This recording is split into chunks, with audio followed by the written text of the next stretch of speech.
여러분, 산 중간에 람사르 습지 1호로 선정된 늪이 있다면 믿으시겠어요? 제가 이곳을 간 적은 한 10년 전인 것 같아요. 그때는 그냥 지인들 쫓아서 갔다가 너무 좋아서 머릿속에만 간직하고 있었었는데요.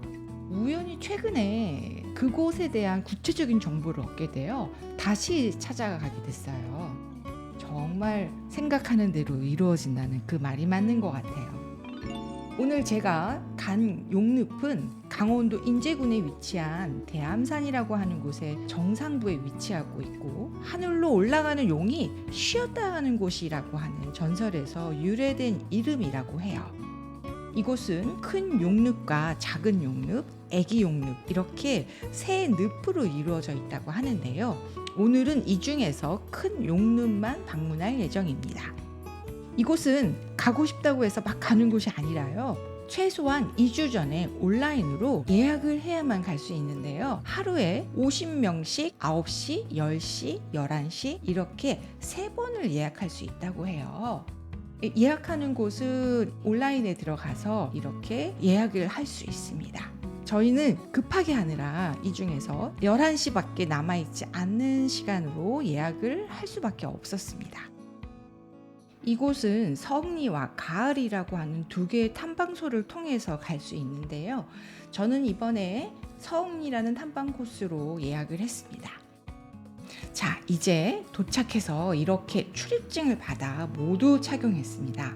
탐방 코스 내내 모두 이 출입증을 착용하고 있어야 된다고 해요. 그리고 여기 특징이 뭐냐면 한 명당 가이드 비용을 5,000원씩 꼭 내고 들어가는데요. 지역사회에 계신 분이 가이드를 맡게 되실 건데요. 이렇게 가이드가 계신 이유는 이 용늪 주변이 민통선 내에 위치하고 있기 때문에 정상 코스를 벗어나서는 미확인 지뢰도 묻혀 있다고 해요.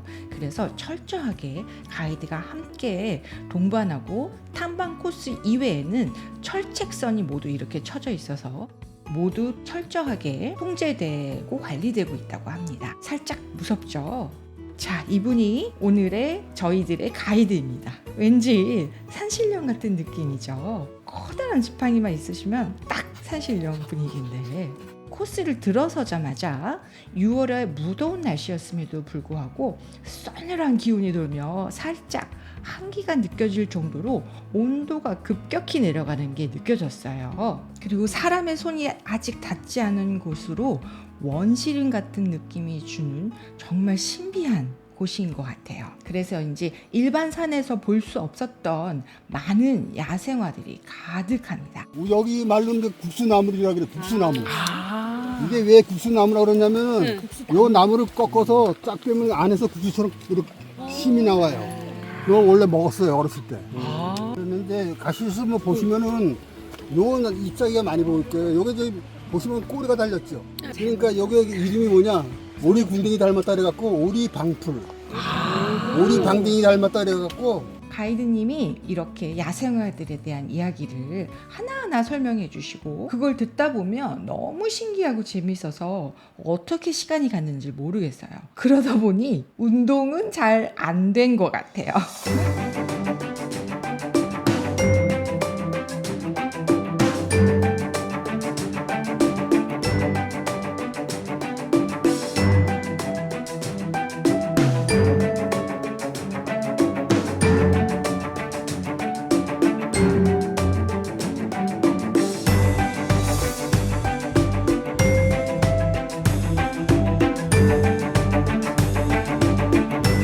잎사귀가 하나가 보니까 이름이 일엽초. 일엽초.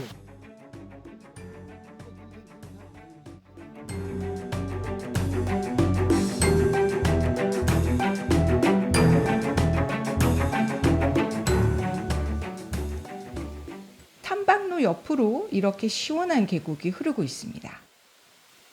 이것 때문에 이렇게 시원했던 걸까요?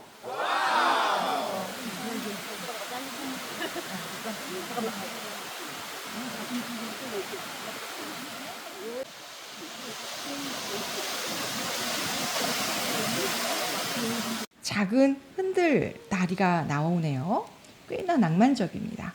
건널 때 출렁출렁거려서 마치 어린아이처럼 흥이 나더라고요.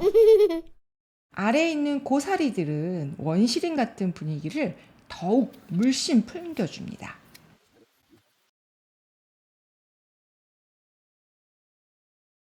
또다시 길을 가기 시작합니다. 습지라서 그런지 물이 바닥에 저벅저벅 많이 고여 있네요.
얘기 듣는 분들 모두 훌륭한 학생 모드로 흥미롭게 강의를 듣고 있습니다.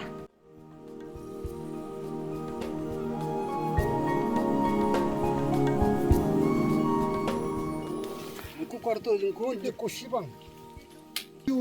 쥐오주. 지워준 풀. 우와.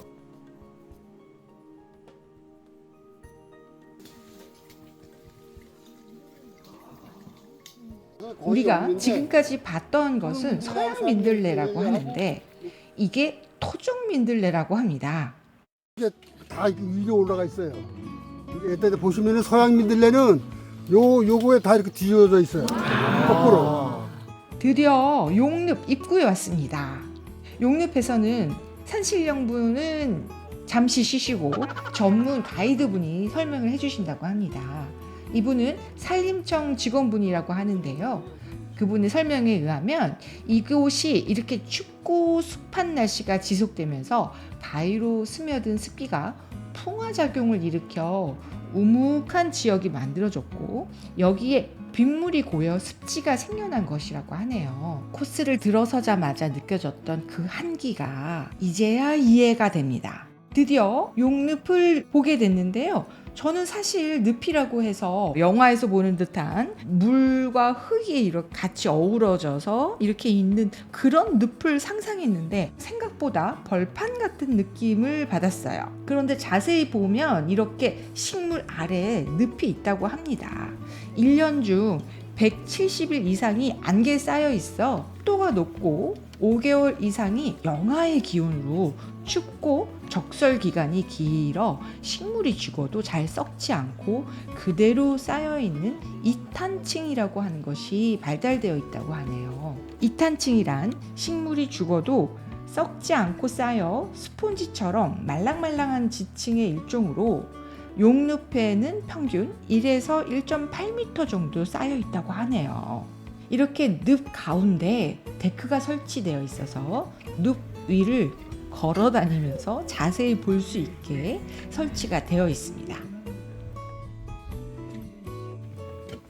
이렇게 용늪을 다 보고 나왔습니다. 이제는 대암산으로 출발할 예정입니다. 나왔더니 다시 아까 그 산신령님 가이드가 오셔서 남은 길을 함께 해주시려고 합니다. 다시 가이드님의 강의가 시작이 되고 꽃이 꽃핀데 안쪽에 잎사귀가 이렇게 두루미 날개처럼 이렇게 펴져 있잖아. 양옆으로. 그 하나에 양쪽으로 이렇게 두 개. 돌나물 아시죠? 돌나물꽃하고 똑같아요. 분홍색이 아니라 최정화 원래 분홍색이잖아. 분홍색인데 그거하고 틀려. 꽃이 달라요. 가다 보니 저 멀리 펀치볼이라는 곳이 보입니다.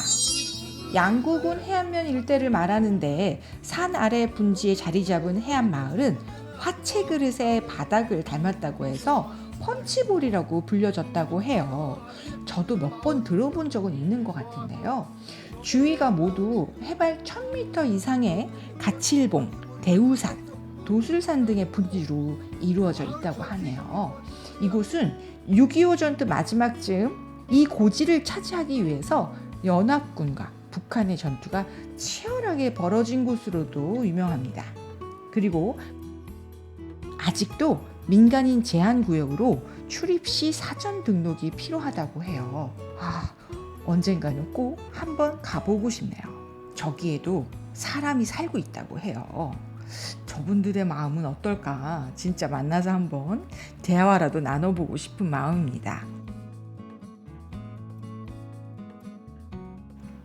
걷다 보니 드디어 대암산 입구에 도착했습니다.